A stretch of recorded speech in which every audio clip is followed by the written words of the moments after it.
ॐ नमः शिवाय। कर्पूरगौरं करुणावतारं संसारसारं भुजगेन्द्रहारं सदा वसन्तं हृदयारविन्दे भवं भवानी सहितं नमामि। कर्पूर के समान गौर वर्ण वाले करुणा के अवतार, विश्व के मूल कारण, गले में नागराज का हार धारण करने वाले तथा हृदय कमल में सदा विराजमान रहने वाले भगवान शिव को भवानी सहित मैं प्रणाम करता हूँ। गुरु शिष्य का संबंध। सत्य को जानने की गहन इभिप्सा में एक नवयुवक ने अपने परिवार, अपने संसार को त्याग दिया और गुरु की खोज में निकला। जब वह नगर के बाहर निकल रहा था, तभी उसने एक वृद्ध को देखा। उसकी आयु लगभग 60 वर्ष रही होगी। वह एक वृक्ष के नीचे बैठा हुआ था। वह इतना शांत, आनंदित, चुंबकीय आकर्षण वाला था कि युवक अपने आप उसकी ओर खींचा चला गया। वह उसके समीप पहुंचकर बोला, मैं एक गुरु की तलाश में हूँ। मैं आपके ज्ञान की सुगंध को अनुभव कर सकता हूँ। शायद आप मुझे बता सकेंगे कि मुझे कहाँ जाना चाहिए और गुरु की कसौटी क्या है। मैं यह कैसे निश्चय करूँगा कि यही मेरा गुरु है। उस वृद्ध ने कहा कि यह तो बहुत सरल है, और उसने विस्तार पूर्वक बिल्कुल ठीक ठीक वर्णन कर दिया कि वह व्यक्ति कैसा होगा,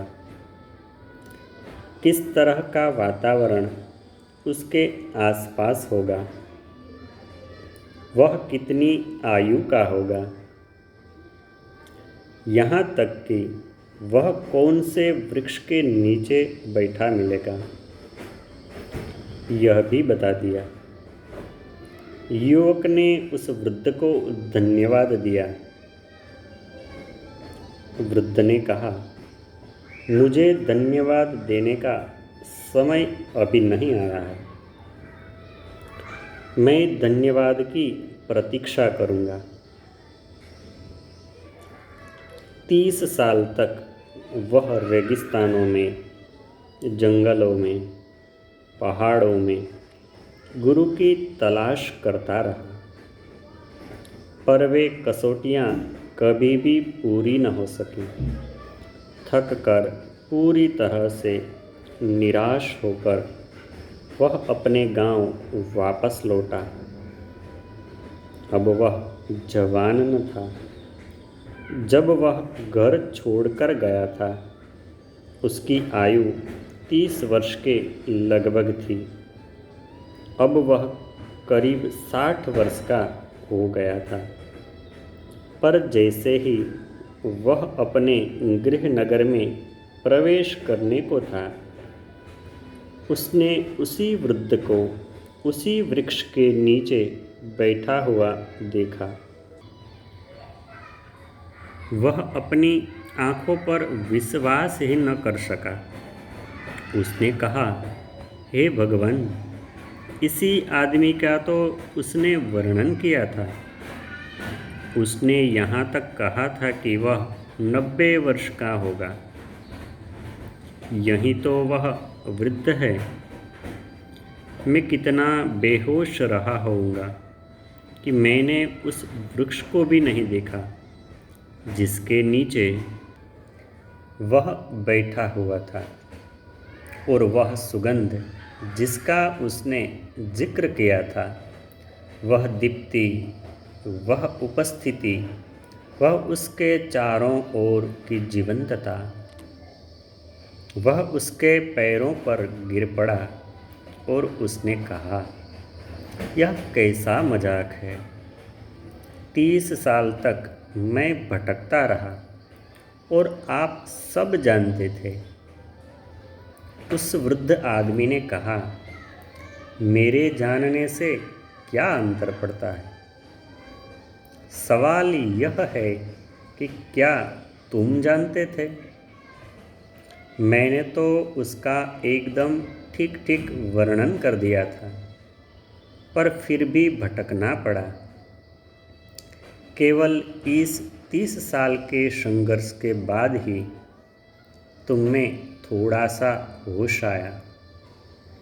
उस दिन तुमने मुझे धन्यवाद देना चाहा था और मैंने तुमसे कहा था कि अभी समय नहीं आया।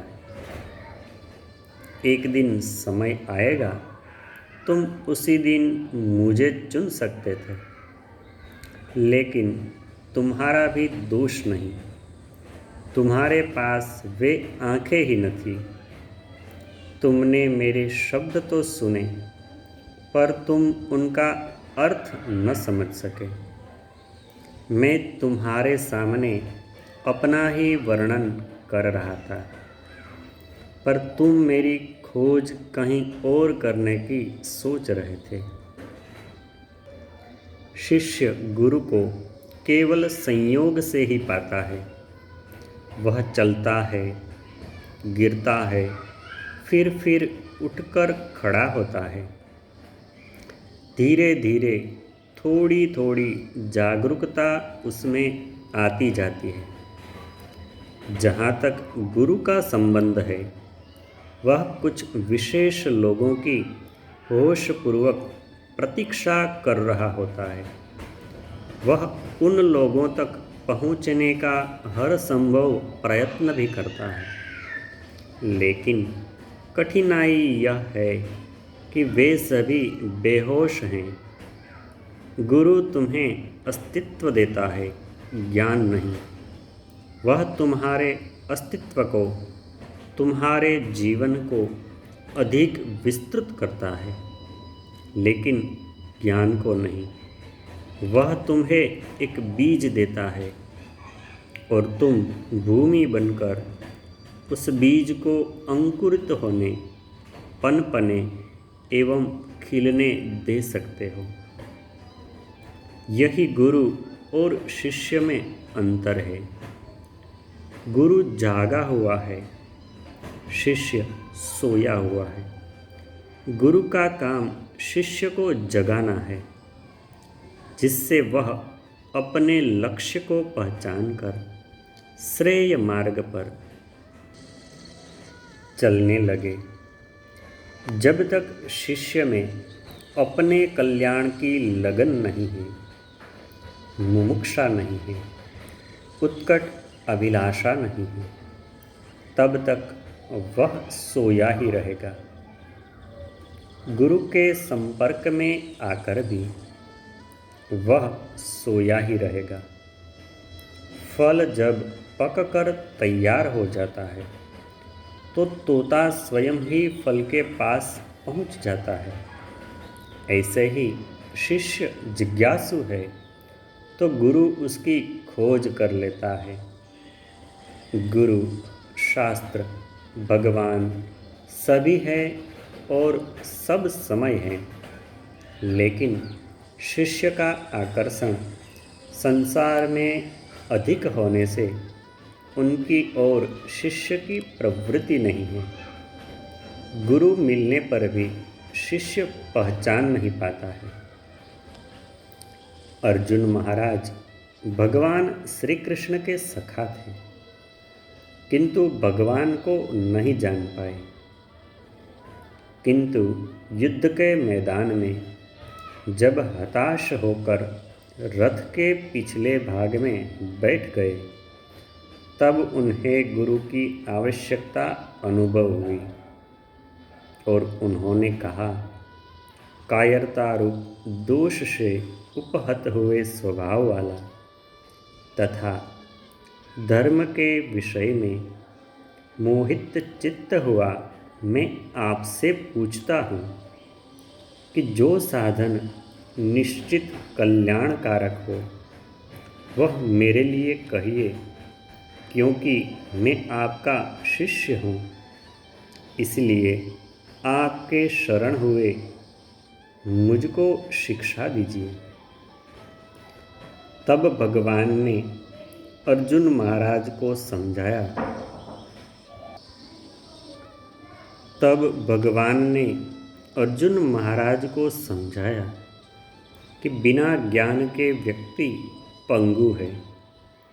ज्ञान से ही व्यक्ति का मोह निवारण हो सकता है तथा वह कर्म बंधन से सर्वथा मुक्त हो सकता है। उस ज्ञान को तत्वदर्शी ज्ञानियों के पास जाकर समझ उनको भली भांति दंडवत प्रणाम करने से, उनकी सेवा करने से और कपट छोड़कर सरलता पूर्वक प्रश्न करने से वे परमात्म तत्व को भली भांति जानने वाले ज्ञानी महात्मा तुझे उस तत्व ज्ञान का उपदेश करेंगे। भगवान ने यह भी कहा कि जितेंद्रिय, साधन परायण और श्रद्धावान मनुष्य ज्ञान को प्राप्त होता है तथा ज्ञान को प्राप्त होकर वह बिना विलंब के तत्काल ही भगवत प्राप्ति रूप परम शांति को प्राप्त हो जाता है। गुरु तत्व के प्रति हमें जागरूक कर सकता है, जीवन के लक्ष्य का बोध करा सकता है, हमारे कल्याण का मार्ग दिखा सकता है, किंतु उस मार्ग पर चलना तो शिष्य को ही पड़ेगा। जब तक शिष्य स्वयं जागेगा नहीं, होश में नहीं आएगा, तब तक उसे मुक्ति का आनंद नहीं मिलेगा। संत कहते हैं, जो तू चेला देह को देह खेह की खान, जो तू चेला शब्द को शब्द ब्रह्म कर मान। अर्थात अगर शिष्य गुरु के शरीर को ही देखता है तो शरीर तो मिट्टी की खान है, और यदि शिष्य गुरु की वाणी को धारण करता है तो गुरु की वाणी साक्षात ब्रह्म है। प्रायः देखा जाता है कि शिष्य किसी ज्ञानी व्यक्ति को अपना गुरु मान लेता है और निश्चिंत हो जाता है। वह उसके उपदेशों के अनुसार आचरण नहीं करता है। अगर हमारा आकर्षण सांसारिक भोग पदार्थों में ही है, अगर भगवान के प्रति हमारी नाम मात्र की रुचि है, तो हमारे जीवन में भोग ही प्रधान रहेगा। परमात्मा के साथ योग नहीं हो पाएगा। गुरु शिष्य को परमात्मा का पथ दिखलाता है, परमात्मा के स्वरूप के बारे में जिज्ञासा पैदा करता है। तभी शिष्य परमात्मा का साक्षात्कार कर पाता है। इसलिए गुरु को गोविंद से भी बड़ा माना गया है। गुरु किया है देह का सतगुरु चिन्हा नाही, भवसागर के जाल में फिर गोता खाही। संत कहते हैं, गुरु देह नहीं है, गुरु चेतन तत्व है। गुरु में सतगुरु का दर्शन करो। वह परमात्मा स्वरूप है, अन्यथा जन्म जन्मांतर तक भवसागर में डूबते रहोगे, उद्धार नहीं हो पाएगा। गुरु अनेक रूपों में शिष्य को संवारता है, गढ़ता है, सर्जन करता है, उसका पोषण करता है तथा उसके विकारों का नाश करता है। इसलिए गुरु को ब्रह्मा, विष्णु और महेश एवं साक्षात पर ब्रह्म की संज्ञा दी गई है। गुरु समान दाता नहीं, दिन हो दान अमोल, क्या कोई जाने दान वह, झाको मोल न तोल। गुरु का ध्यान सब समय शिष्य के कल्याण की ओर रहता है। वह उसे अपने जैसा बनाना चाहते हैं।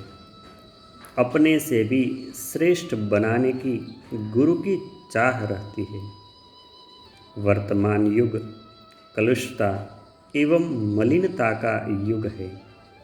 कलयुग के दोषों के बारे में गोस्वामी तुलसीदास जी महाराज ने रामचरितमानस के उत्तरकांड में विस्तार से वर्णन किया है। ऐसे में सच्चे गुरुओं का भी अभाव होता जा रहा है। गुरु कंचन, कामिनी एवं कीर्ति में अधिक आकृष्ट रहते हैं तथा त्याग की जगह उनके जीवन में विलासिता की प्रधानता हो गई है। उपदेश देने वाले गुरुओं का अभाव नहीं है, किंतु उनके आचरण भ्रष्ट होते जा रहे हैं। ऐसे समय में कल्याणकामी शिष्यों को गुरु को पहचानने में सावधान रहना। व्यक्ति का विवेक ही उसका सबसे बड़ा गुरु है। उसका आदर करना चाहिए तथा ज्ञान के प्रकाश में अपने उद्धार का प्रयास करना चाहिए। कहते हैं, पानी पीजिए छान कर, गुरु कीजिए जान कर। अर्जुन महाराज भगवान श्री कृष्ण से कहते हैं, आप इस चराचर जगत के पिता और सबसे बड़े गुरु एवं अति पूजनीय हैं। हे अनुपम प्रभाव वाले, तीनों लोकों में आपके समान भी दूसरा कोई नहीं है, फिर अधिक तो कैसे हो सकता है।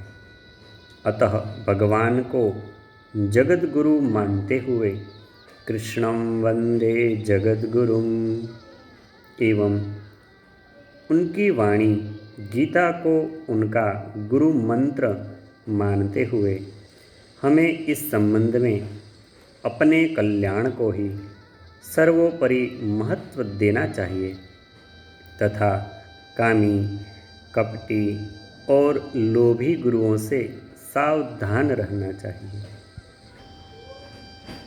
गोम गुरुर्ब्रह्मा गुरुर्विष्णु गुरुर्देवो महेश्वरः, गुरु साक्षात् परं ब्रह्म तस्मै श्री गुरवे